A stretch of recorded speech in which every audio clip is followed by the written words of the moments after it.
हमारे इतिहास में कई सारी सिविलाइजेशन गुजर चुकी हैं, जिनमें से कुछ तो ऐसी हैं जिन्हें देखकर हमें यकीन नहीं होता कि ये प्राचीन समय के लोगों ने बसाई हैं। वहीं कुछ ऐसी हैं जिनके रहस्यों को आज तक नहीं सुलझाया जा सका है। इसका कारण है इन सिविलाइजेशन की एडवांसनेस, और इसी को देखकर लोगों का कहना है कि ये इंसानों ने नहीं बल्कि एलियंस ने बसाई हैं। असल में दोस्तों, आर्कियोलॉजिस्ट को यहाँ से कुछ ऐसे स्टोन स्ट्रक्चर मिले हैं जिन्हें शायद आज हम इतनी एडवांस टेक्नोलॉजी के साथ भी नहीं बना सकते। तो फिर उस समय में इतने विशाल और इतने परफेक्ट स्ट्रक्चर्स को किस तरह से डिजाइन किया गया होगा। तो दोस्तों, आज हम जिस सिविलाइजेशन के बारे में बात करने वाले हैं, इसे पूमा पुंकू के नाम से जाना जाता है, जो कि साउथ अमेरिका के बोलीविया में मौजूद है। अगर यहाँ पहुंचकर आप ला पास से 45 किलोमीटर वेस्ट में जाएंगे तो आपको एंडीज माउंटेन के ऊपर लगभग 13,000 फीट से अधिक की ऊंचाई पर पूमा पुंकू के रहस्यमयी और प्राचीन खंडहर देखने को मिल जाएंगे।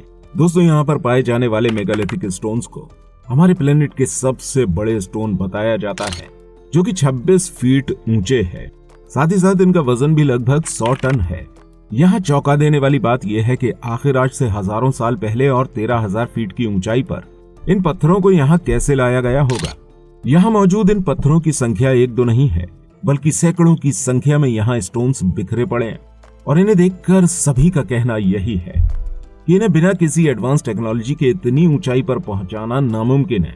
और सिर्फ यही नहीं, बल्कि इन स्टोन्स का शेप भी काफी ज्यादा अनोखा है, जिसे देखकर कोई भी बता देगा कि ये स्टोन्स इंग्लिश के अल्फाबेट H की तरह नजर आते हैं, जो देखने में बिल्कुल ब्लॉक की तरह लगते हैं। लेकिन ये इतने शार्प ब्लॉक हमारे पूर्वजों ने किस तरह से बनाए होंगे? इस सवाल का जवाब जानने के लिए वैज्ञानिकों ने इनके ऊपर रिसर्च करना शुरू करी, और रिसर्च के बाद उन्होंने देखा कि ये ब्लॉक इतने ज्यादा फिनिशिंग के साथ बने हुए हैं कि इन्हें हाथ से बनाना पूरी तरह से नामुमकिन है। इन ब्लॉक के ऊपर मौजूद होल्स और उनके किनारे इतने ज्यादा सटीक हैं, जिन्हें सिर्फ किसी मशीनी टूल, डायमंड टूल या लेजर टूल से बनाया जा सकता है।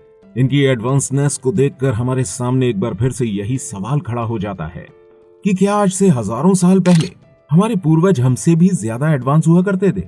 और क्या इनके पास कोई ऐसी तकनीक मौजूद थी जिसके जरिए उन्होंने ये विशाल स्ट्रक्चर्स बनाए थे?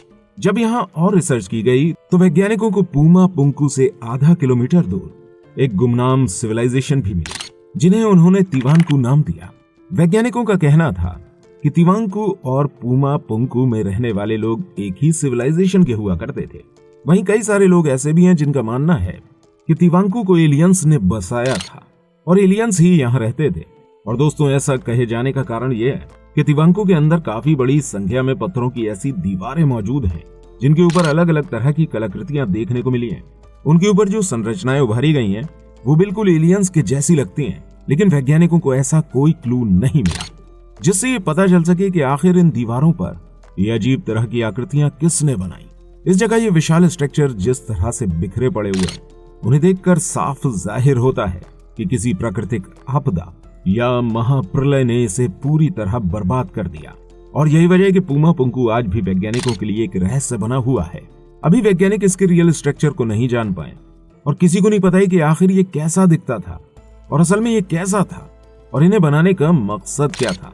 दोस्तों, यहाँ के पत्थर एक दूसरे से इस तरह इंटरलॉक होते हैं जैसे कि ये कोई जायंट पजल हो। असल में एंशिएंट स्ट्रक्चर जिस किसी ने भी बनाए उसने इन्हें इस तरह से डिजाइन किया था कि इन्हें बिल्कुल एक पजल की तरह आपस में जोड़ा जा सके। लेकिन अफसोस की बात यह है कि वैज्ञानिक आज इतनी टेक्नोलॉजी होने के बाद भी इस पजल को सॉल्व नहीं कर पाए। इसके अलावा यहाँ रिसर्चर्स को इरिगेशन सिस्टम, हाइड्रोलिक मैकेनिज्म और सीवेज लाइन के एविडेंस भी मिले हैं, जिससे हमें पता चलता है कि पूमा पुंकू एक एडवांस सिविलाइजेशन हुआ करती थी, जो समय के साथ पूरी तरह से नष्ट हो गई। 2018 में वैज्ञानिकों की एक टीम ने 3D प्रिंटर का इस्तेमाल किया और पूमा पुंकू में मौजूद इन ब्लॉक्स को फिर से जोड़ने की कोशिश की। दोस्तों, काफी मेहनत के बाद उन्होंने यहाँ एक मॉडल भी तैयार कर लिया, जो देखने में जो रैम्प्स का एक बड़ा कॉम्प्लेक्स नजर आ रहा था। इससे भी ज्यादा चौंका देने वाली बात यह थी कि ये कॉम्प्लेक्स एक बहुत बड़े टी शेप के प्लेटफॉर्म से मिला हुआ था। इस मॉडल को देखने के बाद साल 2006 में एक्सपर्ट्स ने इस साइट को एक बार फिर रिकंस्ट्रक्ट करने के बारे में सोचा, लेकिन उनकी कोशिश पूरी तरह से नाकाम रही और नतीजा ये निकला कि उस साइट की कंडीशन पहले से भी ज्यादा खराब हो गई और आज इस जगह पर एक भी स्टोन अपनी ओरिजिनल हालत में मौजूद नहीं है। हर ब्लॉक जाने अनजाने में अपनी जगह से मूव हो चुका है और साथ ही साथ कुछ ब्लॉक ऐसे भी हैं जो अब नष्ट हो चुके हैं और कुछ ऐसे हैं जो खो चुके हैं। साल 2006 के बाद इस साइट की स्थिति को देखकर एक्सपर्ट्स ने यहाँ रिसर्च का काम बंद कर दिया।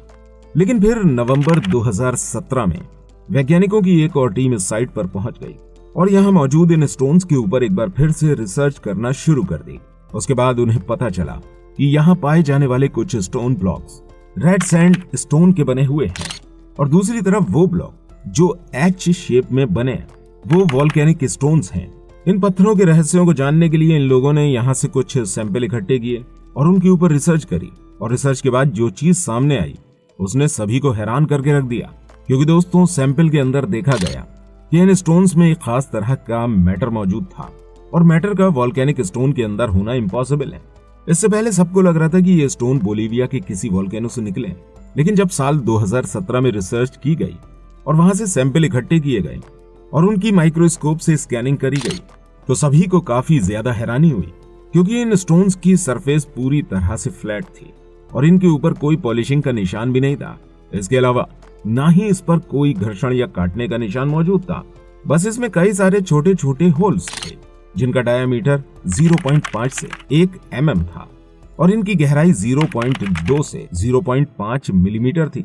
साथ ही साथ यहाँ मौजूद हर होल के किनारे भी काफी ज्यादा क्लियरिटी से बने हुए थे, जिन्हें देखकर पहले तो ये माना जा रहा था कि इन्हें किसी एडवांस तकनीक के जरिए शेप दिया गया, लेकिन जब इसे हाई मैग्निफिकेशन से देखा गया तो उन्हें यहाँ रबर के जैसा एक सब्सटेंस दिखाई दिया।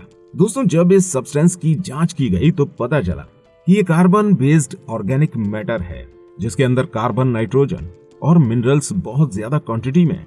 लेकिन वोल्केनिक स्टोन के अंदर कोई भी ऑर्गेनिक मैटर नहीं होता, क्योंकि हाई टेम्परेचर की वजह से ये वोल्केनो के अंदर ही वेपराइज्ड हो जाता है।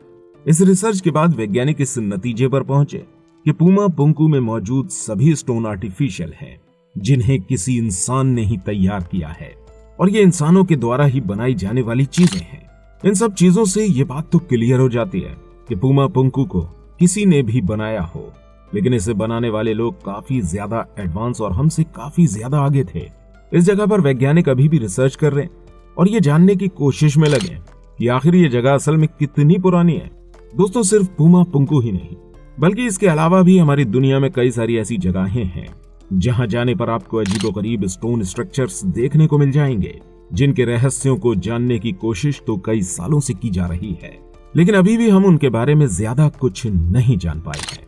दोस्तों आप इस वीडियो के बारे में जरूर कुछ लिखिएगा और ये वीडियो आपको कैसी लगी हमें कमेंट करके ये भी बताइएगा। साथ ही इस वीडियो को लाइक अगर नहीं किया हो तो लाइक कर दीजिए और इस वीडियो को शेयर करके हमें सपोर्ट भी कीजिए। दोस्तों आपके सपोर्ट से ही हम आज 5000 सब्सक्राइबर्स कंप्लीट कर पाए और अगर आप और भी इंफॉर्मेटिव वीडियोस देखना चाहते हैं तो हमारे चैनल पर विजिट जरूर कीजिएगा। हम आपसे वहीं मिलेंगे।